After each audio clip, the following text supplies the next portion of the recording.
All right, let's talk about the game wreckers for the upcoming game against Miami of Ohio.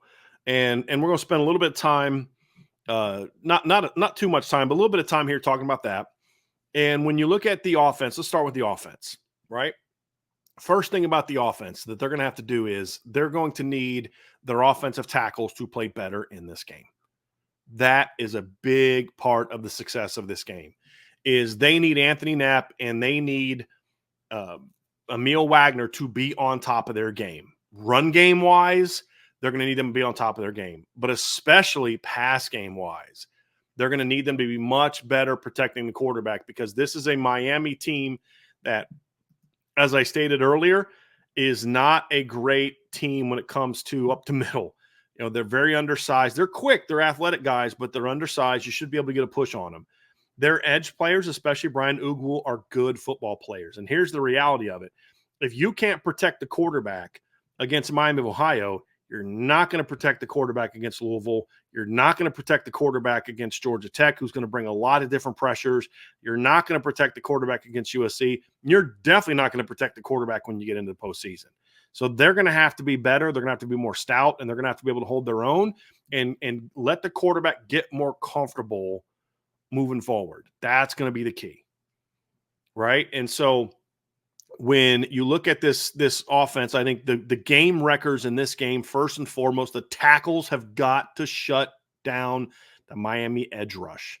That is incredibly important to success in this game. And so when you talk about dominating this game, winning matchups, key matchups, that's one right there. And the reason I use this one first is because if we're going to talk about Miami of Ohio, who are their game wreckers? Who are the guys that are going to give problems for them? It's from a pass rush standpoint, it's two guys. It's Ty Wise on pressures.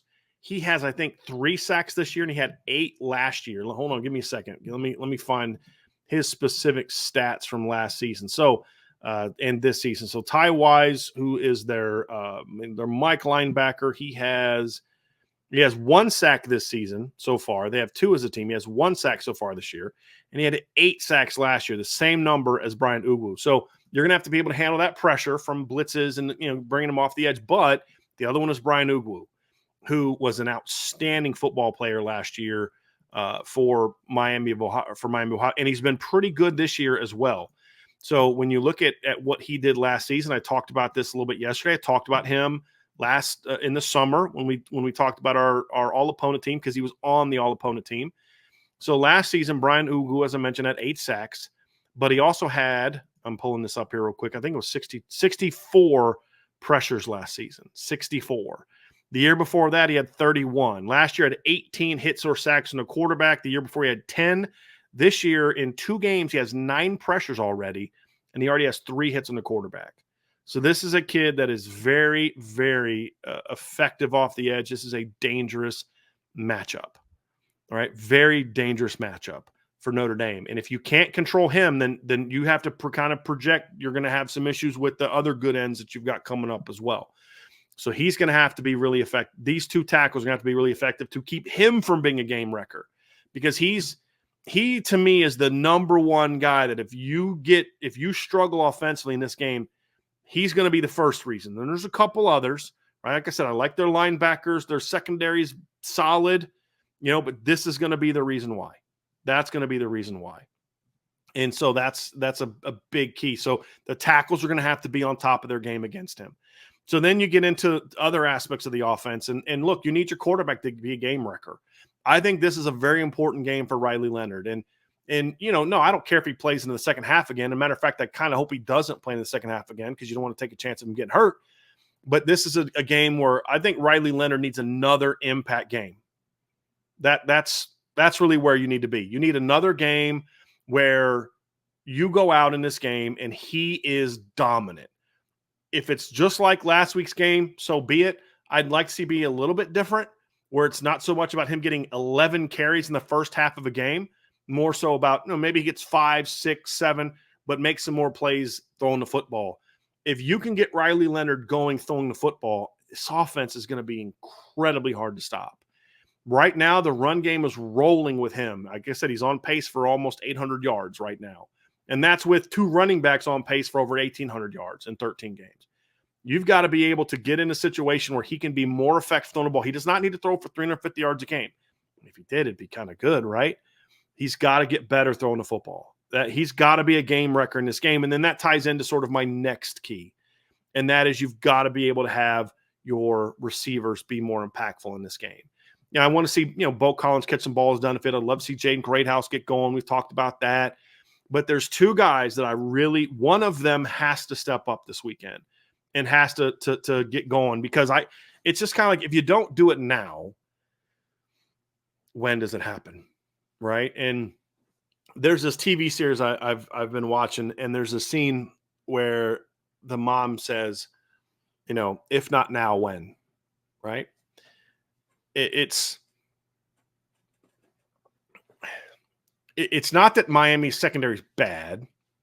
They're not. I've said this, but you're Notre Dame, and you're going to have much better secondaries coming up down the road. If you can't get your outside receivers going in this game, I don't know when that happens. And so when you talk about projecting game wreckers, you need, and I don't care who it is. I mean, look, I'd love to see Chris Mitchell get going, but if it's not him, okay. If it's KK Smith, okay. If it's Cam Williams, okay. If it's Mike, I really don't care who it is, but you need your outside receivers to present more of a down the field threat in this game.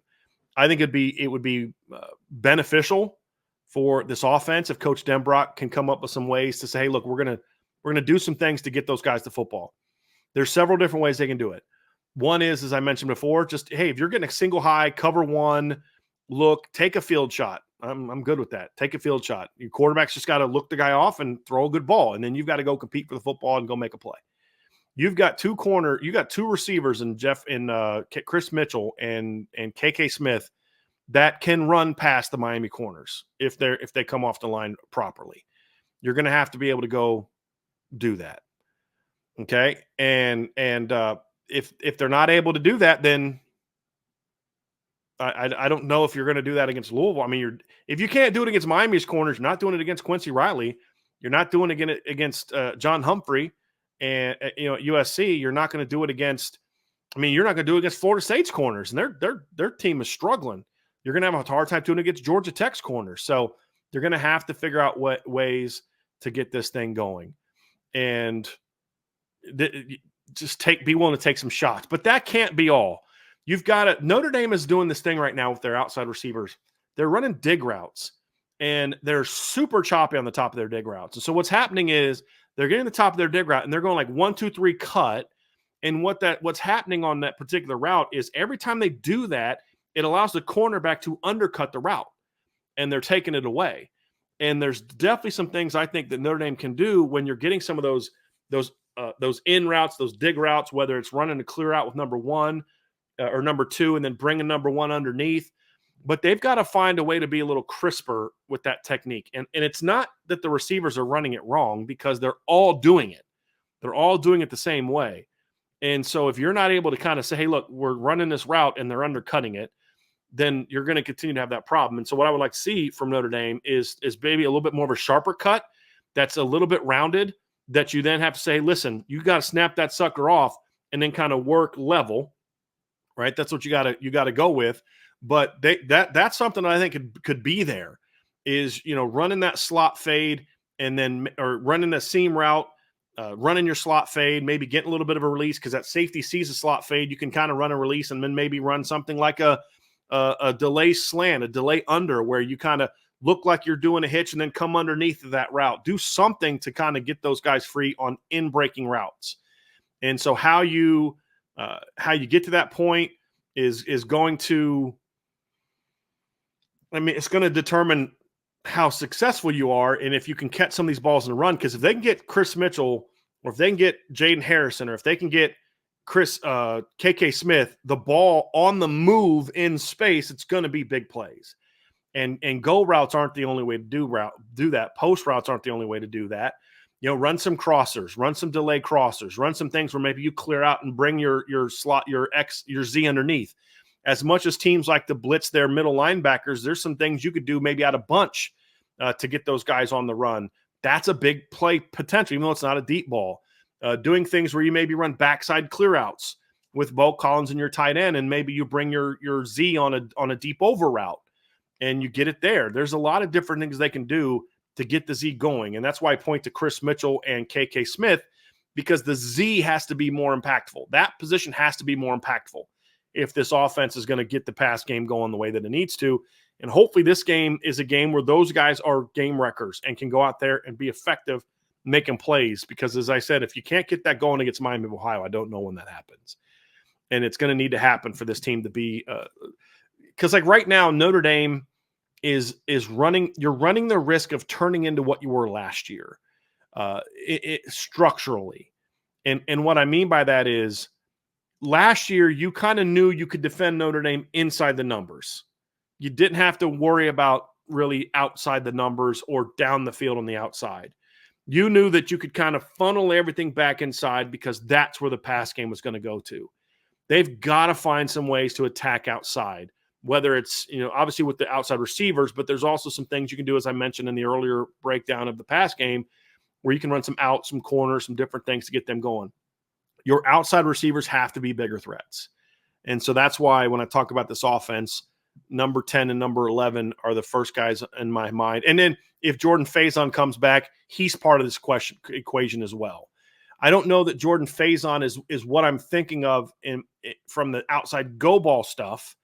Although, there's certainly some things you can do with him in that regard. But he's like crossers, overs, the in cuts, things like that. That's right up Jordan Faison's wheelhouse. But if he can get vertical, then he can get vertical.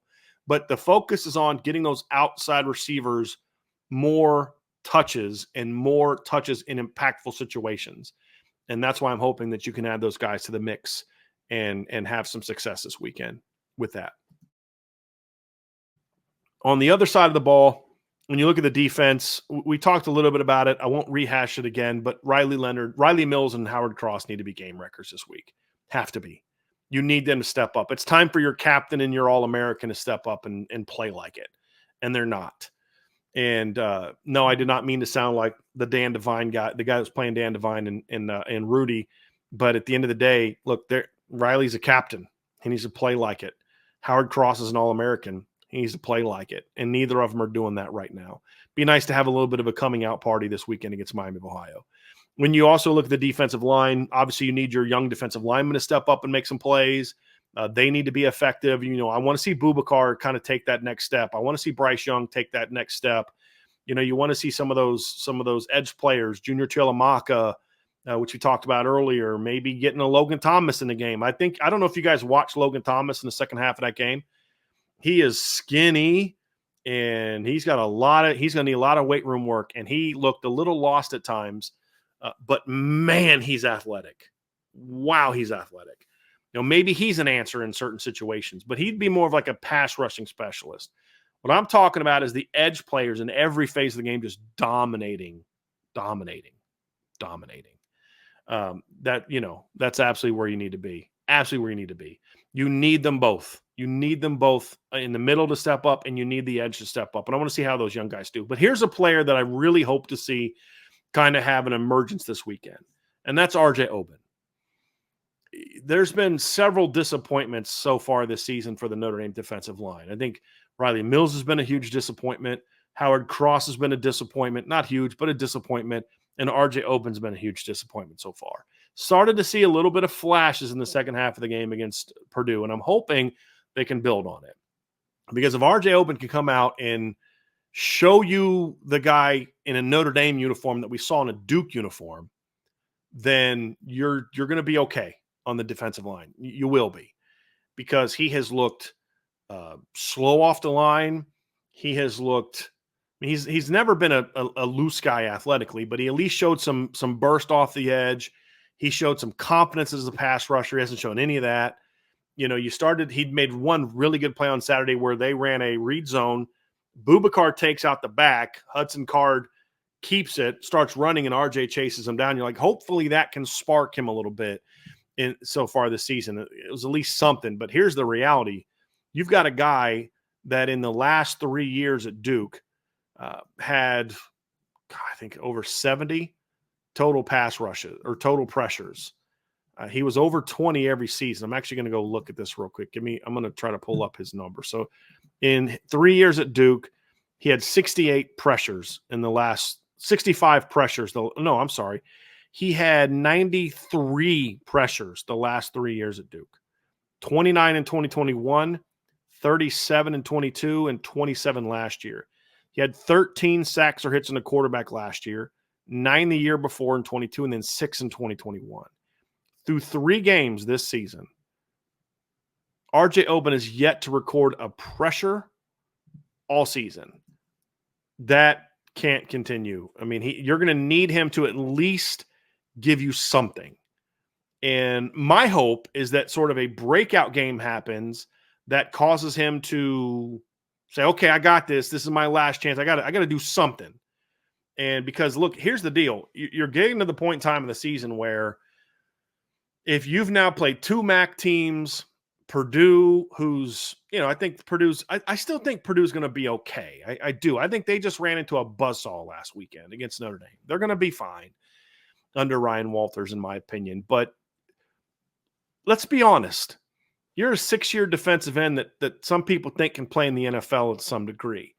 You can't go through 3 games against Northern Illinois, Purdue, and Miami of Ohio and not do anything and still justify seeing the field at all.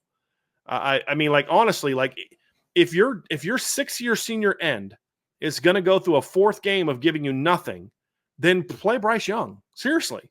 Once Josh Burnham gets back, Josh Burnham's your starter, play Bryce Young. I mean, look, and I hate to say that about RJ because you'd like to have him, you think you need him, but at the end of the day, you're getting nothing from him. You're getting absolutely nothing from him right now at that position. And when you watch Bryce Young on Saturday against Purdue, and keeping in mind that Purdue brought in their backup, they didn't bring in their backup lineman for a while. Bryce got a chance to go against them. He looked disruptive. And the talent is there. And the more he plays, the better he's going to be. So I don't understand. Well, I understand it right now. It's not give up time on RJ Oben through 3 games. It's not. He's making an adjustment. He's going from being a wide 9 guy to a guy that's being asked to play more of a traditional end spot. And he's having a trouble with the adjustment. He had trouble in the fall, or in the spring, I should say.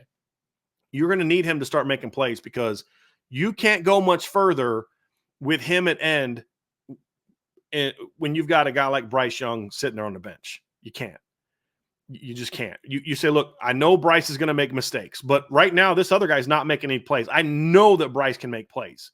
That's what you have to tell yourself. And so when Burnham gets back healthy and you've got Bryce Young, it's going to be hard for me to justify putting RJ Oben on the field unless he gets better.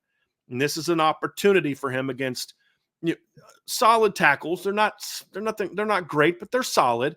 So if he can have success this week, it's like, oh, he went against some bad players and he tore them up. No, it's not. They're solid.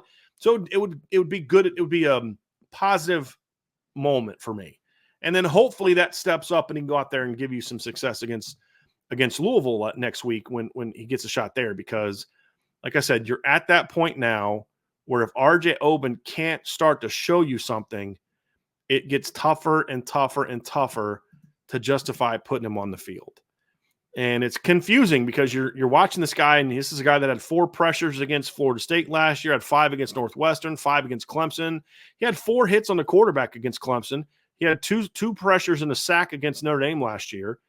It's just, and then you're watching Notre Dame, it's like, this doesn't look like the same guy that they got. And that's the problem. So he's going to have to step up, and this is a great opportunity for him to do that. Ideally, you'd like for Josh Burnham to not have to play again this week, as I said earlier. So hopefully this is a chance for RJ to get a little bit more snaps and finally start to show something. Okay, so if he can build on last week's finish, he wasn't very good early in the game, got a little better later in the game.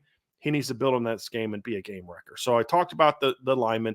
Here's another guy that needs to be a game wrecker for Notre Dame, partly because of who he's going up against. And so in the offensive side, I talked about Knapp and Wagner needing to be game wreckers because they got to make sure, how they wreck the game is by making sure that Bryan Ugwu doesn't on the other side. Like, that's how they do it. And the same thing is true in this game when you look at the matchup for Jordan Clark.